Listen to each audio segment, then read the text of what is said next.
welcome into another episode of Go Local Wisconsin. Here as we look at businesses, nonprofits, and people, Wisconsinites, who are doing some incredible things in our state to make a difference, to make us unique, to make us special, and to make things better. And no better example of that than my guest today, which is Eric Salzwedel of Intentional Purpose Consulting, but Do Good Wisconsin. And he's really famous now after this week as he continues to do good things, spread joy and spread love, and in the process, get some news and some publicity out of the deal. So Eric, how are you doing today? Doing great, Jason. I appreciate you having me on, and it's a fantastic day. I'm glad to catch up with you. I know you're a busy guy. You're always doing things. Let's talk about the biggest news. I mean, you started doing this Venmo challenge. You saw other people doing it. You decided to start doing that as well. Tell us a little bit about how that started and then how it's grown and kind of what happened this past week. Yeah, I happened to be on LinkedIn, and I saw a gentleman that I was connected with, didn't really know on LinkedIn, that had posted something about this Venmo challenge and explained how that he would just put out his Venmo name, and if people wanted to send $5, $10, or $20 for compiling all that money up and kind of giving a bigger tip to the next server that he would see. And I'm like, well, this seems like a really simple concept and something that really anybody could do.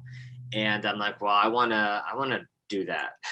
I try to showcase what I do for the sake of hopefully inspiring other people to do the same thing. Not that I want a pat on the back, but I hope other people do it as well. And so, yeah, I started doing this Venmo challenge where I put it out there, and some people were sending me some money on Venmo, and I take 100% of that. And my first tip I remember giving out was $65. And then the next one was right about the same. And then we finally hit the $100 tip that we were able to give our server. And then it just kept exploding from there. You know, I would have a second person kind of recording it, so people saw the reaction. It was another way of showing transparency of where people's money, where it was going, and the reaction that we were getting. Especially trying to go outside and do it safely, but also, kind of helping out the service industry. And I was working within the service industry at the same time. And so I did it several times. By that I mean 39 times. The end of last year, the end of 2020, and that's also how much weight I gained going out. No. But we did it 39 times, and people were contributing from all over the place, people I didn't even know. And collectively, we were able to give out over $13,000 to servers and even delivery drivers. Now, flash forward into the beginning of 2021, I'm like, well, maybe I'll keep this going. I've seen a lot of small businesses kind of struggling. And so I'm like, well, what if we kind of will do like a little bit more of a application process to some extent for small businesses, specifically around Dane County. And people were able to kind of send in some information, and then we would select not a nonprofit, but a business. And then we did it 10 times, and we were able to contribute just over $7,000 to small businesses to help support them as well. So we did that. And so collectively over $20,000 we gave away. And then, just recently I had a friend of mine send me an image that came over from a friend of hers that she saw that this individual had posted about this hurtful thing that somebody wrote on a receipt without leaving a tip. And I said, that is 100% not acceptable in my book, and it should be acceptable in no one's book. And I wanted to do something about it to surprise this server with an actual tip. And so, yeah, I put it out there on social media. Within 36 hours, I had $4,500 sent to me. And Wow. I think we surprised the heck out of this person. Pretty safe to say, probably their largest tip ever. That's amazing. That's amazing. And it just shows you the power of people too. You can rally some people together.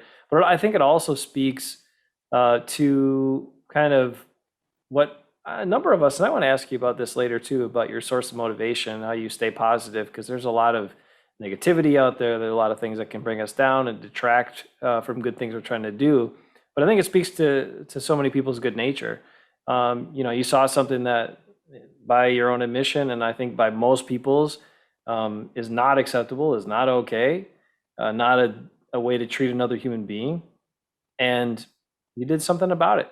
Shed some light on the problem, but also gave him a big tip at the same time, which is fantastic.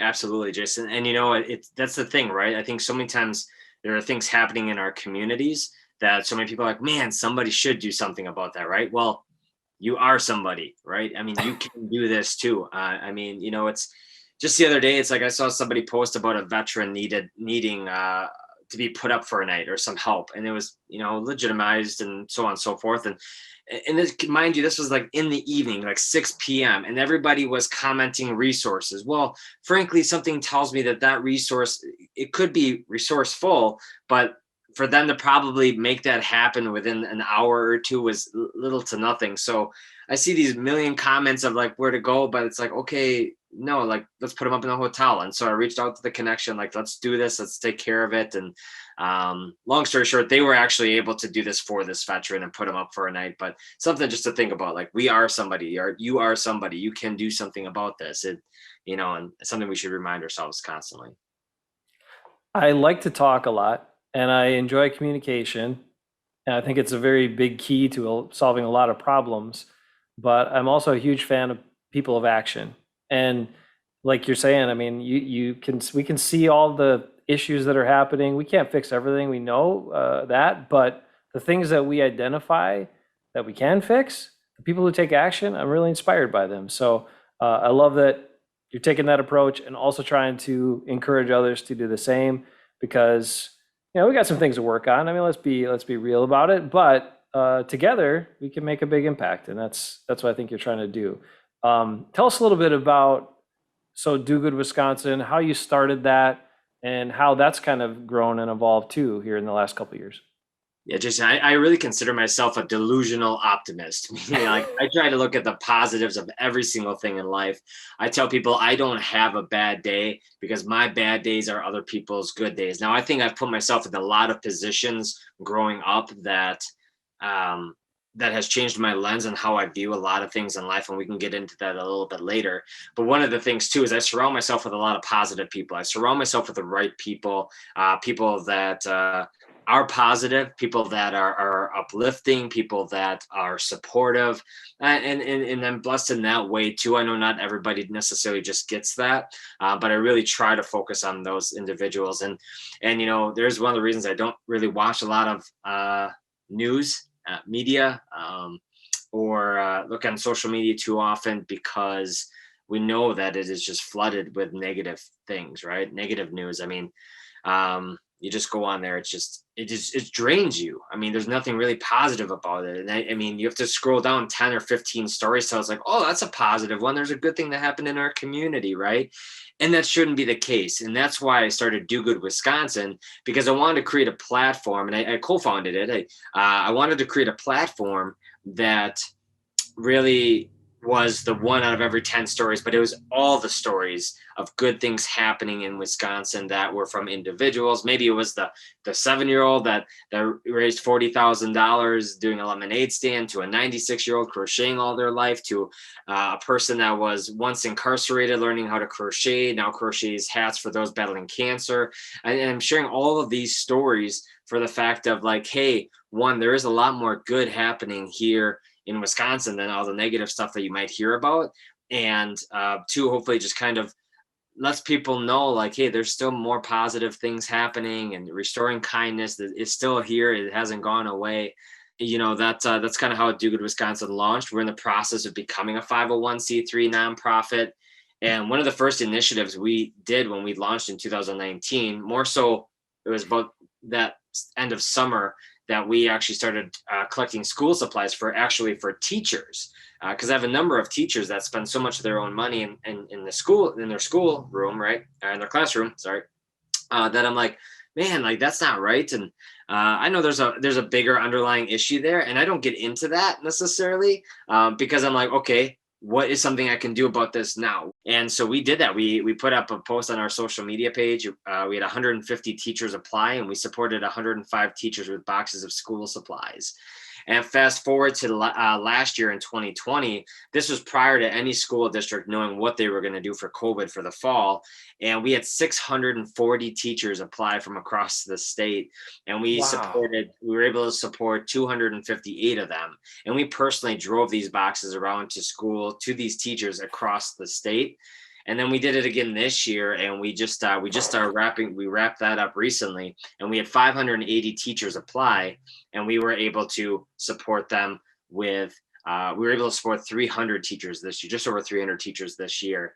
And so that's one of our big initiatives. And we actually have our first kind of a fundraiser that's happening, a little golf outing happening September 25th to help support kind of our mission as we become a nonprofit and as we kind of do these initiatives that are costing money.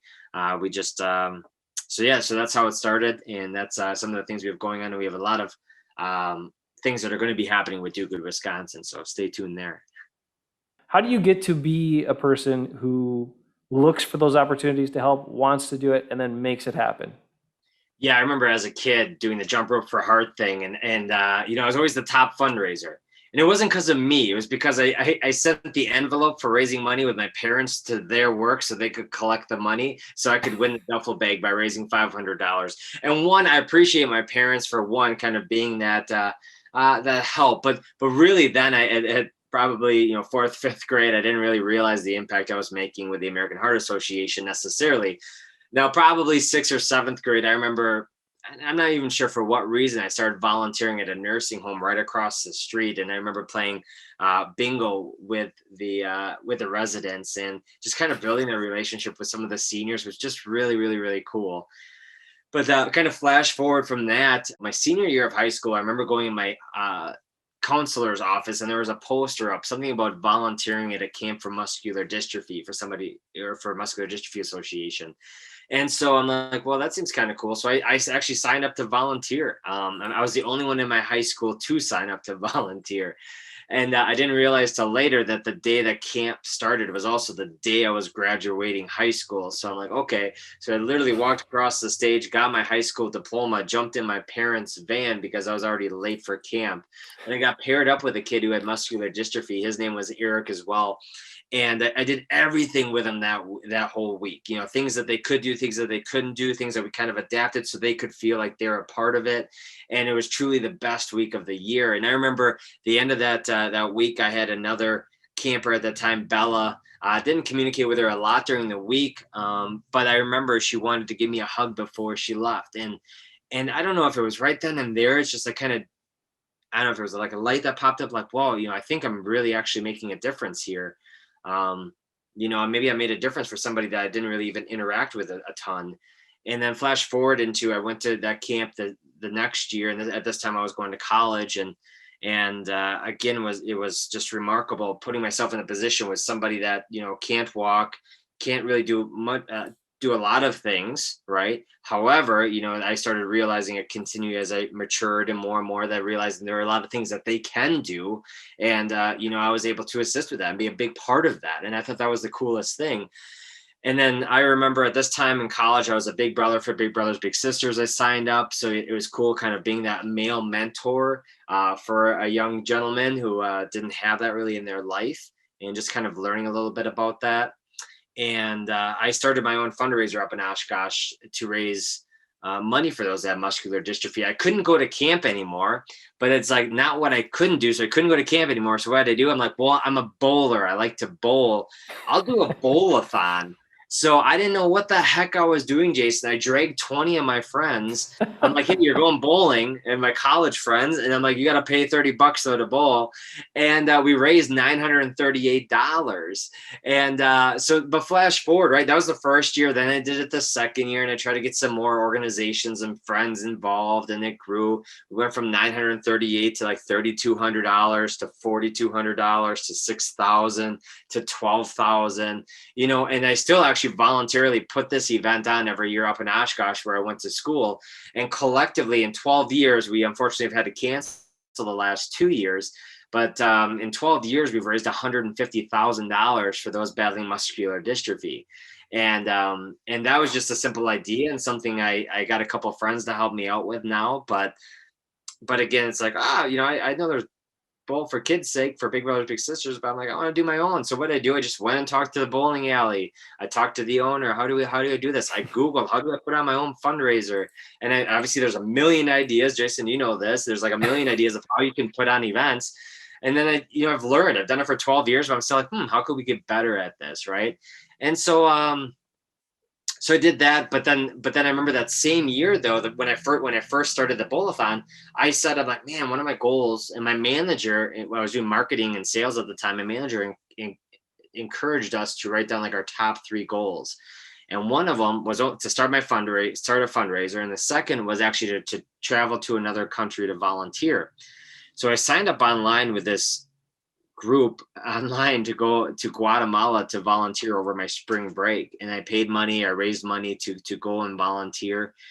And while my friends were in Cancun, I was in Guatemala, not knowing the language, but meeting up with about 28 other people across the nation, college students that I didn't know, and volunteered. And again, changed my life in perspective, seeing a family bring their grandmother in a wheelbarrow because they have no transportation, and they had to walk 2 or 3 days because they saw that there was something happening for 3 days. I was going to get them medicine, get them dental care, get them vision, and people standing in line that's so long you can't even see where the end of the line is. And so that opened my eyes. And then I had the opportunity, beginning of 2013, to go down to Haiti to help build a medical clinic when the first initial earthquake hit back in 2010. They started building a medical clinic to help in Jacmel, Haiti. And I've been down there 3 times, and we opened up the clinic in 2017. But seeing workers that work 12 hours, were helping to work the entire time, and then sleeping on the concrete floor on cardboard, it's just like it's changed my lens. But I put myself in these positions that kind of makes me just see like, okay, yeah, my life isn't bad. I'm, and people have it 10 times worse than me. Again, why I don't have bad days, but at the same time, there's always opportunities to help, right? So I always know every day we wake up, we have the opportunity to make a positive or a negative difference in people's lives. I just choose to make it positive and try to help them or help people however I can. Clearly with your childhood and everything else, you showed the signs of it. You're a motivated person, you want to take action, you want to do things to help, and that's carried on into your adulthood, which is fantastic. We need more people like that, 100%. Fundraising is challenging, right? I mean, as a fellow fundraiser, there are a lot of challenges to it. um, how have you navigated some of the challenges, and have you kind of found just what works for you?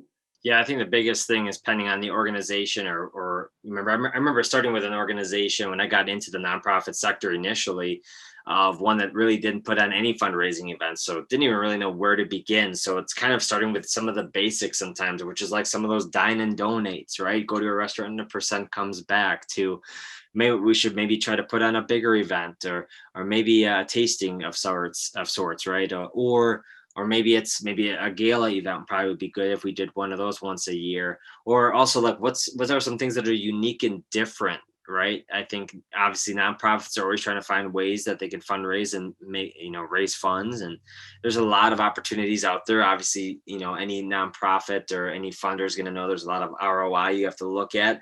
We realize sometimes for some of these dine and donates, for me to spend a ton of time into it than to raise $100 may not have been the best, in some cases anyway.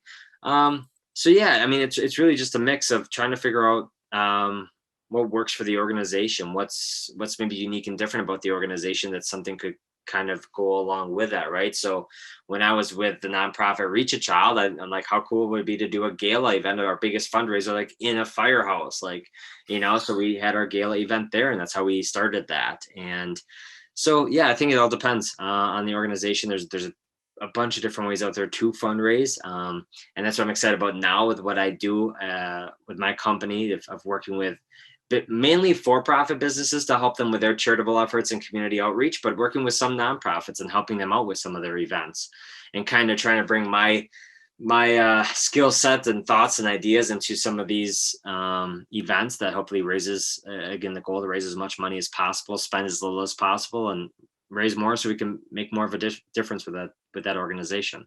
I think that's always the biggest thing is there's 5 ways of giving, Jason. You know most of these, if not, well, you know all of them actually, but just as a reminder for anybody listening, there's money. Obviously, you can always give money to causes, initiatives, whatever. Everybody has a different dollar amount in their bank and what they budget.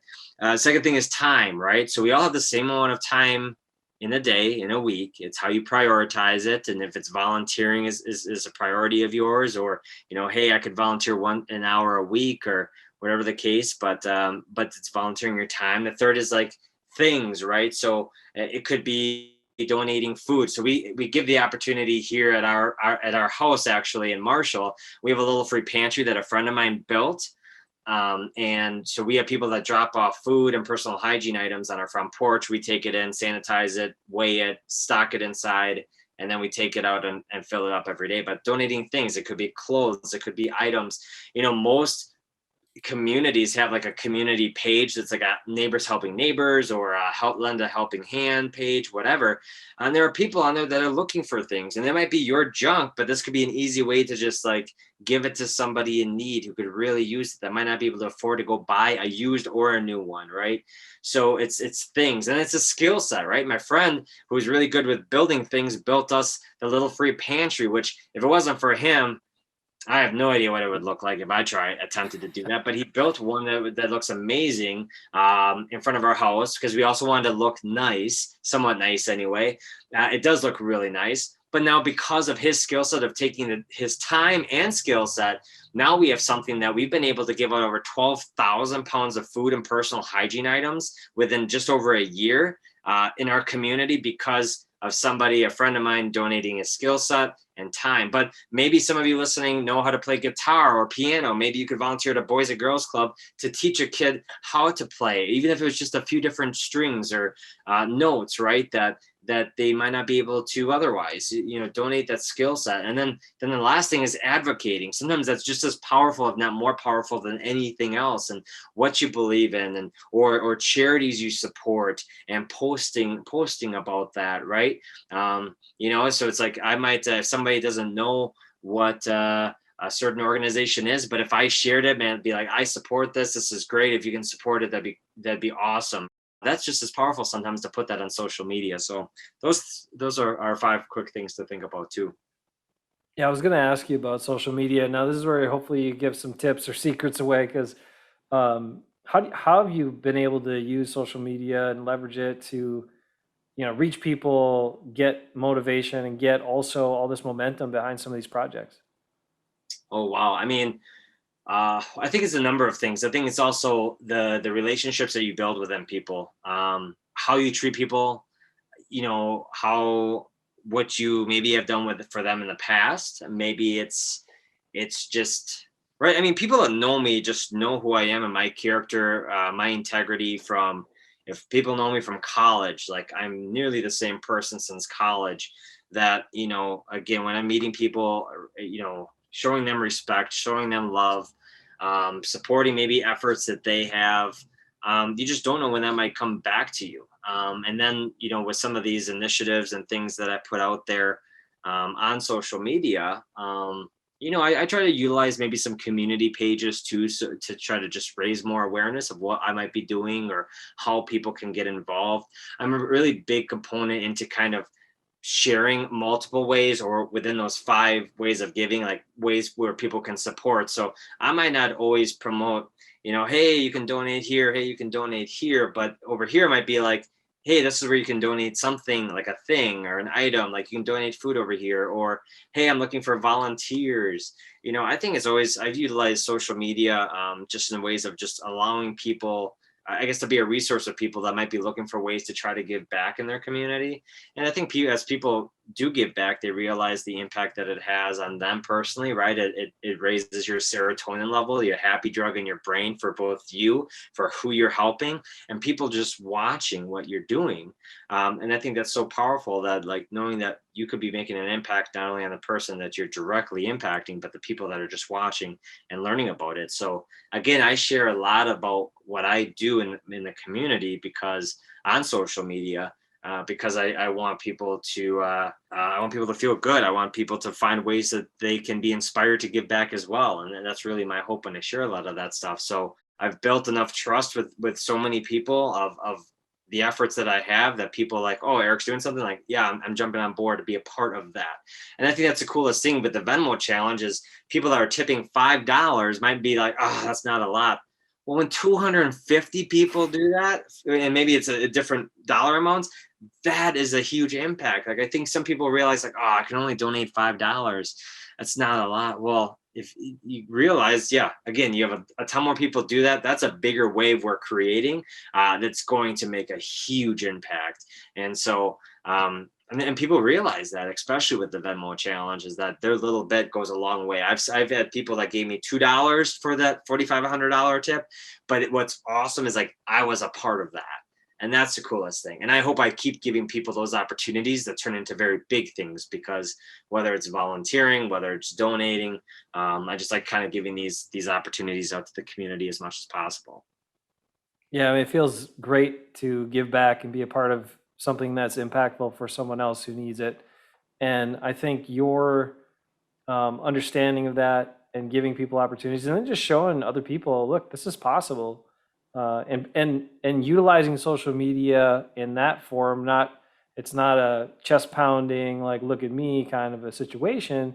You are using it to for these bigger purposes, and I think that's really inspirational, smart, great.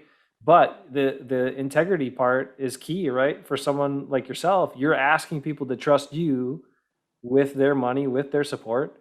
And so they have to trust you in order to do that, in order to participate.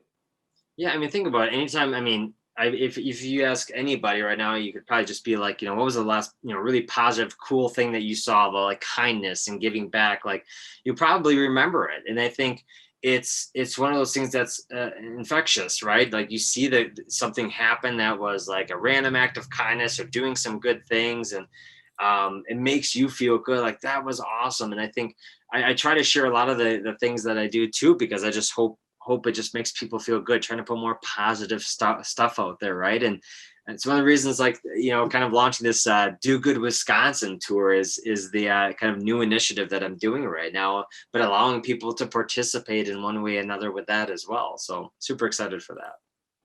All right, I know we could talk forever. We do have a couple of things we got to get to though Yes. before. One is tell us about that tour. Give us kind of a recap on what's happening and where people can find out more info about it. Yeah, Do Good Wisconsin teamed up with Eat Street to launch the Do Good Wisconsin tour, which is basically over this month and next month. We're traveling to every major city in Wisconsin. We're doing random acts of kindness, capturing on video, surprising some people, just doing some good in the community, in the hopes, just like Do Good Wisconsin, really, is to put more positive things out there, uplift some people that might be going through a lot. And that's the important thing, Jason, is you just don't know what people are battling and going through, even if they don't show it outwardly. And that's one of the reasons why it's good to be kind and just be respectful and help people out. And so Do Good WI Tour. So Do Good WI Tour on the social media page. You should be able to find it and kind of follow along and contribute if you like. Okay, and then you have a business. We haven't even talked about that yet. We Hey, talked about all this other what stuff. would I make for how I make a living or try to support my family? What? You got a business, Eric, and you started it. So again, in your spirit and your optimism, you said, "I've seen these challenges. I've seen these things. Let me figure out a way to help people and make some money while doing it." So tell us about Intentional Purpose Consulting.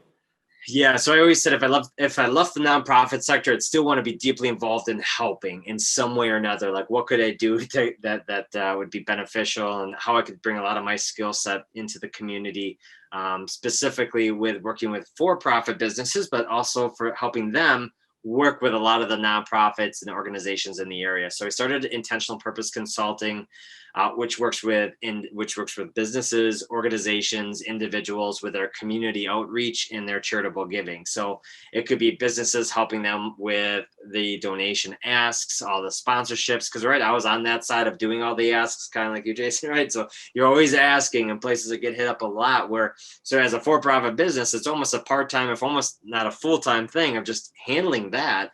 But maybe it's finding volunteer opportunities for businesses and their employees to go out, or finding unique or different ways to give back within their business, or it could be handling charitable stuff at their location, whatever the case may be. So think of it as a remote community relations company working as an extension of your team and your for-profit business. But as some nonprofits, I'm working with some nonprofits directly, helping them with some bigger events of theirs as well, which I'm blessed to do, to help them find ways to raise more money.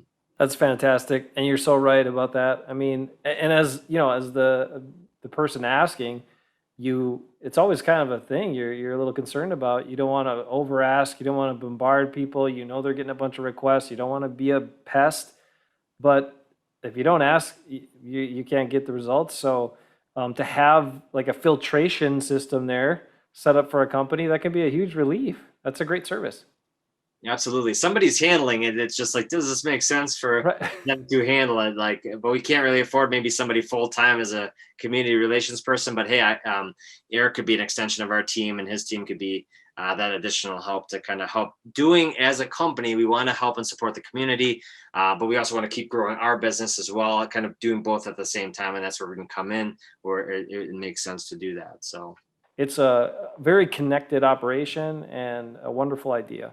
And sometimes you just don't know, like some of these things that we do, the exposure, right? So I come from the marketing side of things too, and you just never know, like the instance of this giving this extra tip now has national recognition. And I'm not saying that people are just doing it because, hey, I want attention, but just like any marketing thing from a business perspective, there's opportunity when you give back. Right now, nowadays, when you look at millennials and the younger generation, they don't care how good of service you provide or how good of a product you have necessarily. They want to know, what are you doing in the community? How are you making a difference?